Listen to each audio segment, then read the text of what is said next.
Alright, so in this video I want to highlight a play that's made around the enemy jungler, and it starts with noticing what's going on in the top lane. So as a jungler Shyvana, I'm going to be clearing my wolves, and as I'm clearing my wolves, I'm going to look at the map. And what I see is Tryndamere is getting himself into a skirmish with the enemy Alawi and Echo. Now one thing I noticed right away is that Echo has his blue buff.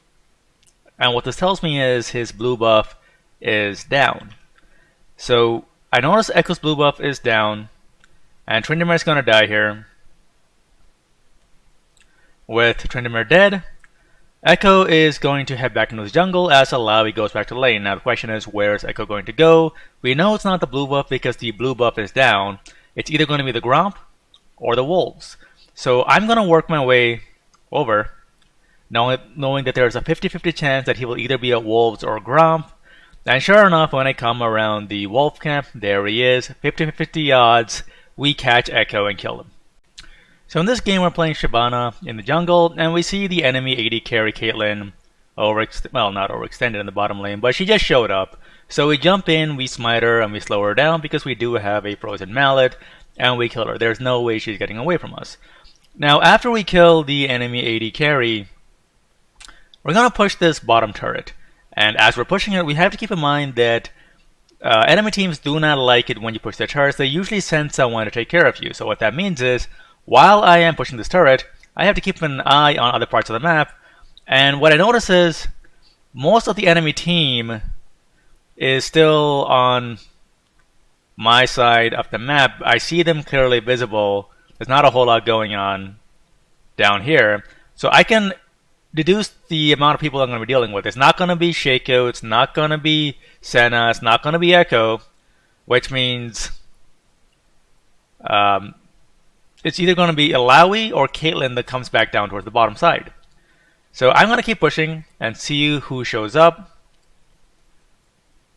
Here we see Alawi, we see Senna, Echo and Shaco are dead, which means Caitlyn's the only one left up, which means Caitlyn is going to be the one who's coming over here. And we feel confident jumping in, knowing that she has no backup. And for some reason she thought the turret might save her, but no, that's not going to really work. We kill Caitlyn, we get out of there, and then we go back to pushing the turret. Now, the reason we pushed this way, or the reason this worked so well, is because we kept an eye on the map to make sure that we know who are the people that are going to be coming after us. If Echo or Shaco were not up here, there is no way I would keep pushing this or even dive onto the Caitlyn, because they might have an Echo and Shaco in the back waiting to kill me. But seeing that most of the enemy team had shown up on the map, I know that it was safe to dive Caitlyn and kill her again. So here we have another moment that I want to highlight. We're playing jungle Shyvana, and our Caccia is somewhat tilted, and she's kind of off playing on her own, and she decides she wants to push the top lane. As she's pushing up, the enemy team is going to come to respond, and in this case, the Caitlyn is going to come to push back. Now, we noticed that our Caccia is overextended, and we just saw the Scryer's Bloom be triggered over here. You saw that brief illumination, right? So that means someone else is nearby, most likely the Shaco, who is Caitlyn's support. So Caccia is going to be running away, and if Caitlyn gives chase, I know that Caccia's in trouble.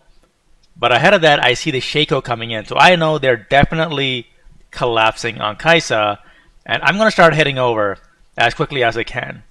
Now, I might not be able to stop the Shaco and Caitlyn from killing Caccia, but I know that both of these players have their vision tunneled on Caccia. They do not pay attention to the Shyvana coming around the corner, and seeing the path that Caitlyn is taking, I'm just going to ult over this wall and catch the enemy Caitlyn and kill her. So this was a play made off the play that our AD carry was making, thinking about how the enemy team would respond to it, and seeing that the enemy Shaco and Caitlyn were going to collapse on Caccia, we decided to make the best that we could of the situation by coming in and diving onto the enemy Caitlyn while she's tunneled on our Caccia. So we're playing jungle Jarvan in this game, and we just got Baron, and we're making a push in the bottom lane.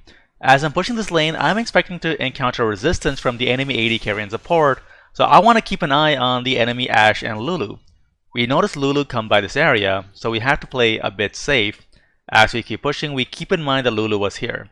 But towards the end, we notice after she clears our ward, she's walking up in this direction towards the fight that's happening in this area over here. So she's not paying attention to what's going on in the bottom lane, so we're going to keep pushing. As we come to push, the enemy Ashe comes to stop us. Now Lulu is nowhere nearby. She's clearing wards. She's going to be helping our teammates up here soon. And that means she's not there to keep Ashe alive. Given that there's no Lulu to keep her alive, as a Jarvan, I can go all in. Doesn't matter how poorly I play this, there is no way that Ashe is going to survive because I'm simply going to stat check her and she's going to die. And we get out, and we come back and continue clearing the turret. And finally Lulu comes in, noticing that her AD carry has died, and he's going to come in to kill us as well, and we flash out of there and run away to safety. In this game we're playing jungle Olaf, and there's a skirmish in the enemy red side jungle. As we go in, we fail a axe throw, but we manage to kill the enemy Janna anyway. And then we chase the enemy Sivir. We kind of failed to grab our axe there, but it's not so bad.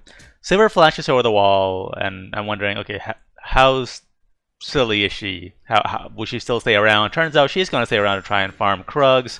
So we throw an axe at her, chase her down. I'm guessing her spell shield was down from earlier, and we get the kill. So we drop to low health, and given that we are Olaf, we're going to go back and heal up in the jungle. And what I'm going to do is I'm going to hang around this area because the enemy Sivir does need to come back, and if her support is not with her, I'm going to go all in. So as I'm staying around this area, I'm going to keep an eye on the other lanes. We have Fiora in the top lane, Diana in the mid lane. As soon as Janna shows up here, I know that I'm going to be safe down here to do whatever it is that I want. So I'm going to hang around here.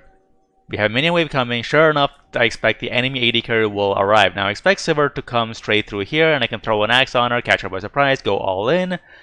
It turns out she decides to take a different approach, trying to be sneaky, and she kind of walks right into me right about here. So she comes in trying to be secretive, and she walks right into me, and it feels hopeless. And she goes down for her efforts. Now, again, the reason we did this play is because we saw the enemy Janna show up in the mid lane over here.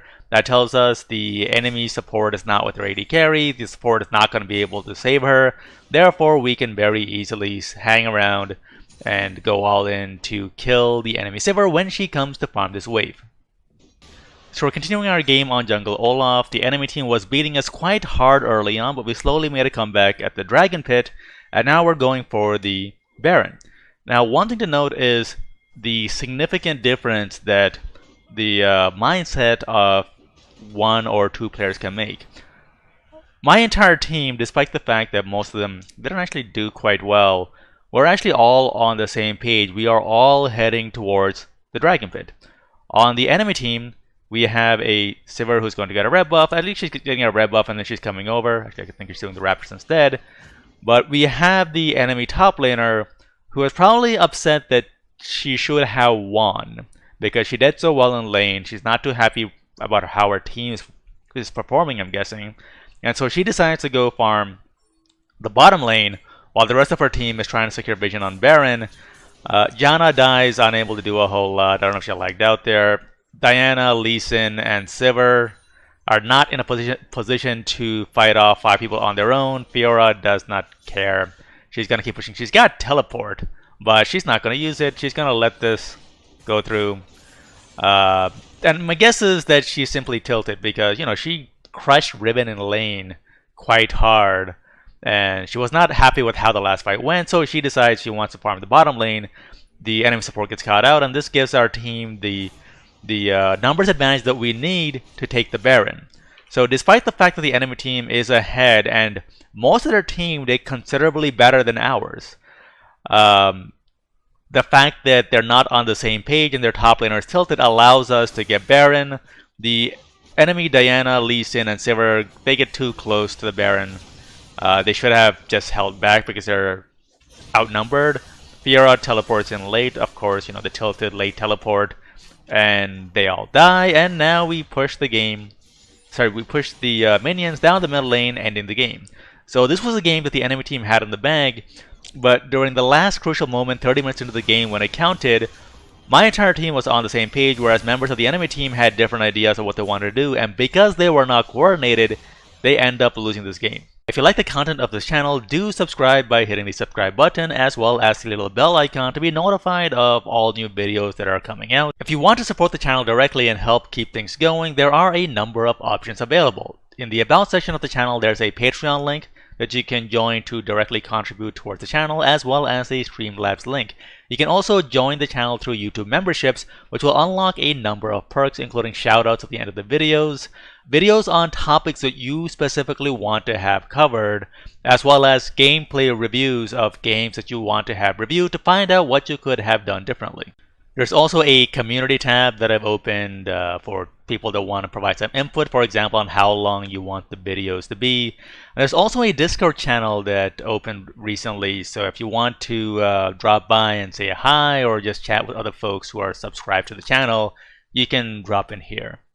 If you want to see more videos like the ones that you're seeing right now, you can go to the playlist section of the channel to see a playlist on strategies that you can use in your games, examples of decision making in game, as well as full game analysis. I highly recommend checking out all three of these if you want to learn more about the game and develop your macro capabilities.